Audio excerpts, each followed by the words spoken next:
Hello and welcome back to Soul Companion.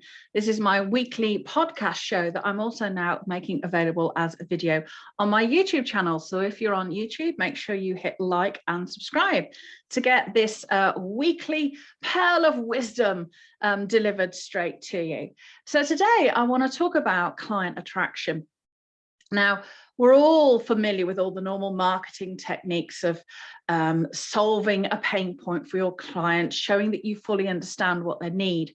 And as a soul business coach, I help business owners work with the conscious soul of their business. So we approach this matter in a slightly more subtle way, but a way that makes a profound difference to how you welcome in and create a world for your customers that makes them feel welcome, belonging, at home, all the things they want to feel, so they can come into the world of your business without fear, understanding that it's going to give them exactly what they want, and that they come in and feel happy.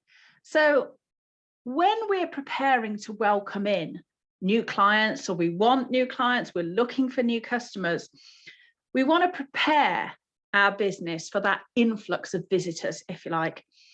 But in order to make sure that their experience with us is truly memorable and wonderful, and something that they may well want to repeat time and time again, whether it's buying the same product from us or whether it's upgrading to different programs and services, we want to understand who these people are.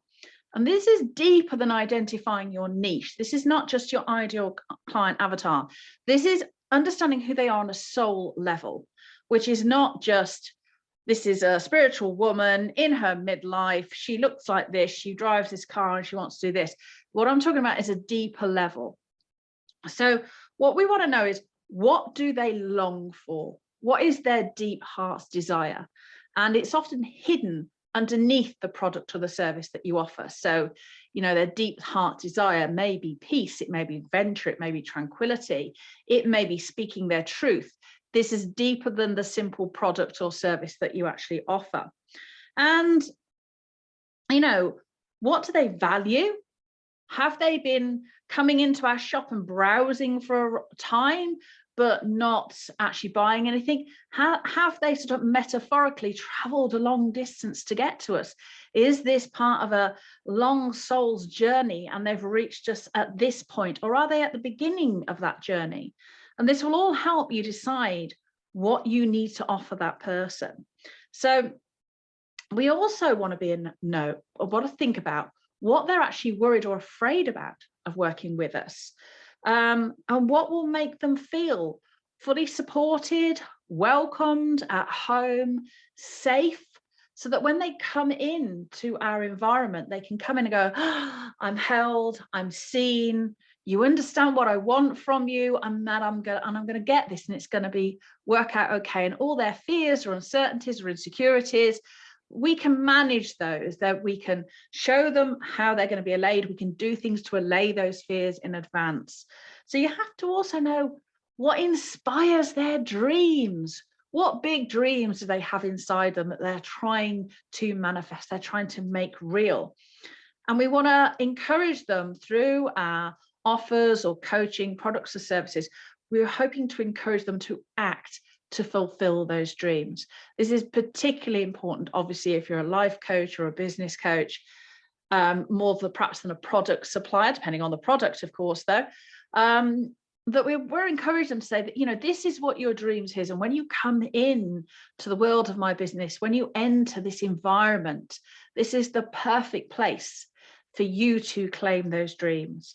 And when we understand this about our clients, our customers, the browsers that come in and out of our world, when we understand this, it makes it so much easier to offer them what they need. And this is, so there are some questions, you know, I would encourage you to ask yourself this, so that you can create the systems, the solutions, the products, the programs, the invitations, the one-off workshops, that you can create what they want from you that's within your service offers, skill set, that's going to give them what they need. You don't want to be offering something that obviously just isn't really your forte, but it would encourage you to look at your skill set, your talents, your gifts, and to be able to offer them different solutions underneath that umbrella. I mean, you may just decide that you're offering high ticket, you may just decide that you're offering low ticket, and that either way, that's absolutely fine. You may want a tiered system of programs or offers that will help people make continued progress, so they'll come back and purchase from you again and again. All this is for you to decide when you set up your business. There's no right and wrong to all this. You do what the soul of your business guides you to do. And obviously, I love working with the soul of businesses and how we approach the traditional business tasks of niching and identifying a client. As I say, we do this from a slightly different perspective.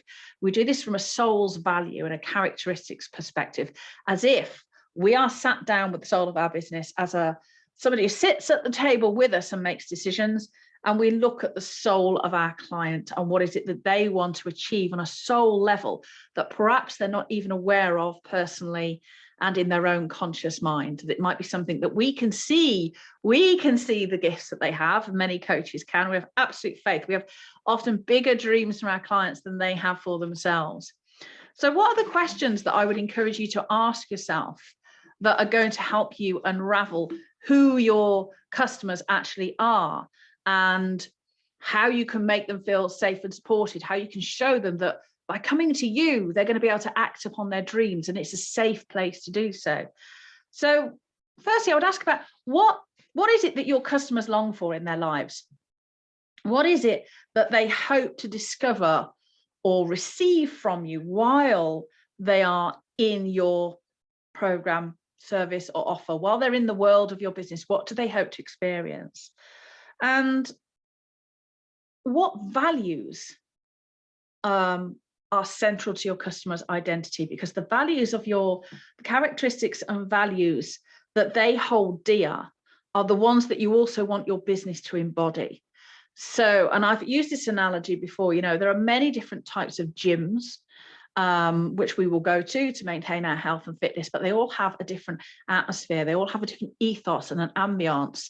And these things reflect the values of those gyms. So the values of a gym might go to for a boxer may go to is very different than a family orientated gym, because the values that the gym holds are very, very different. The values of a family business are to promote general health and fitness, even better relationships, spending time to each other.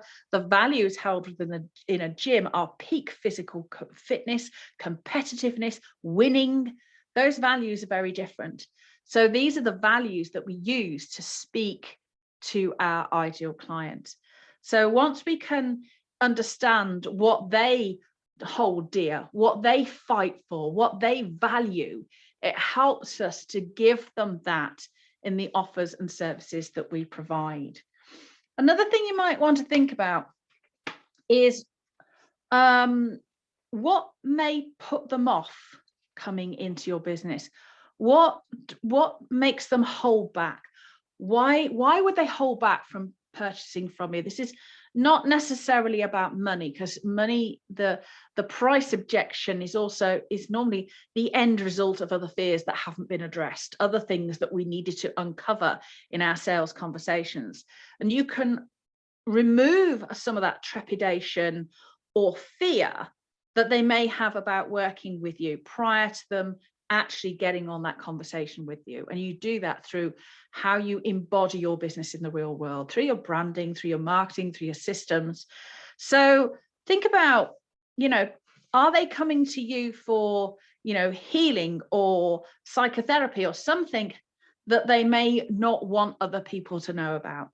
So what would be their fears? What would be their reticence points? And you need to show them that those things, you can counteract them. You've allayed those fears as you come into your business. So will their friends and family think they're too weird, for instance? Will it upset other members of their family?